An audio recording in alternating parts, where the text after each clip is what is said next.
Good morning, everyone, and thank you, Mr. President. We would not be here without the vision that you and Dean Huttenlocher had for this island and what it could become, and also the support from Cornell's chair, Bob Harrison. I love the word audacious. Thank you very much. I'm going to have to go check my dictionary to make sure it means what I think it does. Seriously, this was a vision that our team at City Hall shared, and thanks to your leadership and the leadership shown by the Cornell board and your partners at the Technion Israel Institute of Technology, that vision is now coming to life before our very eyes. Now, many people in City Hall, from our City Hall team, deserve enormous credit for today's milestone. But make no mistake about it, nobody deserves more than Bob Steele. Bob Steele was the one who came up with this idea. It was his idea. Bob Steele was the one that executed, along with Seth Pinsky, this idea. He did it, and you cannot thank him enough. The impact that he is going to have on this city and on this country for decades is really incalculable. So Bob, on behalf of everybody, thank you. They had a lot of help from the teams in City Hall. I can't name everyone involved, but I would be in big trouble if I didn't mention Patty Harris. Nothing happened in City Hall without Patty Harris, as you all know. And Renee Menschel from the outside, thank you, dear. I also want to thank Council Member Jessica Lappin, who is with us today, and former Manhattan Borough President and now Controller Scott Stringer, and also former City Council Speaker Christine Quinn. They helped the city to win all of the necessary approvals for this project to go forward. And let me certainly thank my successor, Mayor de Blasio.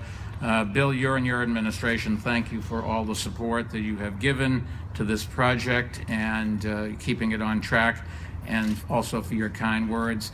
As we all know, none of these things ever end. They're going to need a lot of support from you and your successors down the road. So we're all in this together, and we should all take great pride in what we've accomplished. When we announced the Applied Sciences competition 4 years ago, I mentioned that over the course of New York's history, many of city government's best decisions didn't result from an immediate need, but in fact from a long-term vision. When the city fathers created the street grid back in 1811, there was no need for them to stretch it all the way up to 155th Street, but they did because they imagined growth that the rest of us could not see. The same goes true for construction of the subway system, our biggest parks, and our water network. New York became the greatest city in the world because we dared to dream bigger than anyone else, and this project, I think, is part of that tradition. We began this project after talking with leaders from every industry about their long-term needs, and what we heard again and again was the demand for engineers and applied scientists is going to grow with each passing year. And so we borrowed a page from the federal government in the 19th century, when it then created land-grant colleges, one of which was Cornell, to help the U.S. become a global leader in agriculture and industry. We created our own land-grant competition, if you want to think about it that way, to help New York City become the global leader in technological innovation. And the response that we received from universities around the world was overwhelming. None was more impressive than the one submitted by Cornell University and the Technion. But I do remember being at the Metropolitan Museum of Art, where Bob held a reception for those schools that would be interested, and I thought, oh, we'll have 2 or 3. It was standing room only, and he proved to have enormous foresight. Cornell Tech has been up and running in the Google building, as you know, for more than 2 years, and thank you for Google for providing the space. And as this campus on Roosevelt Island does come to life, we expect it to spin off cutting-edge companies that will create billions of dollars in revenue for New York City and create thousands of jobs. And those jobs won't be just for professors and researchers. They'll be for building workers, office managers, administrative assistants, and many others, the kind of jobs that will expand our middle class and create opportunities for more people to enter it. And just as importantly, the campus will benefit our city's school children thanks to the wonderful commitment Cornell has made to improving New York City public schools. I'm also happy, obviously, to lend my personal support to this project today. As an engineering major in college, it's exciting to think of the classes that will go on here. For the record, I would not have gotten into Cornell Tech, but we'll forgive them for that. As someone who built a tech business, however, here in this city back before creating a tech startup was cool, it's exciting to think of all the young entrepreneurs who will disrupt industries with innovative new ideas and build companies that will employ thousands of people. And I should also point out that since all of the profits of Bloomberg LP go to the foundation, we should thank all of the customers of Bloomberg around the world who did make this possible.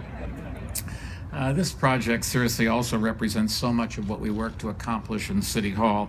It will help lay an economic foundation for the next century. It will create jobs and opportunity for New Yorkers on every rung of the economic ladder. It will improve our public schools and universities. It will celebrate great design and public art, and it will benefit all New Yorkers from all backgrounds in all boroughs. So I'm a big believer in the importance of this project to the city's future, and that's why I was pleased to make a gift to support it and honor my two daughters, Emma and Georgina. When I told Emma and George that I was doing this, much to my amazement, they said, cool. Actually, they said a little bit more. They were thrilled. This project represents New York City's next chapter, and it's a story that will be written by their generation. I've said before, there is no greater inheritance that I can leave to my daughters than helping to make the world a better place, and that starts right here in their hometown, where they in turn are devoting their lives to doing the same for my grandchildren. This is a gift to support a brighter future for them, for our whole city, for everyone who grows up here, and for every young person who comes here with a dream, just like I did, and who falls in love with the possibilities that this city has to offer. Thank you very much.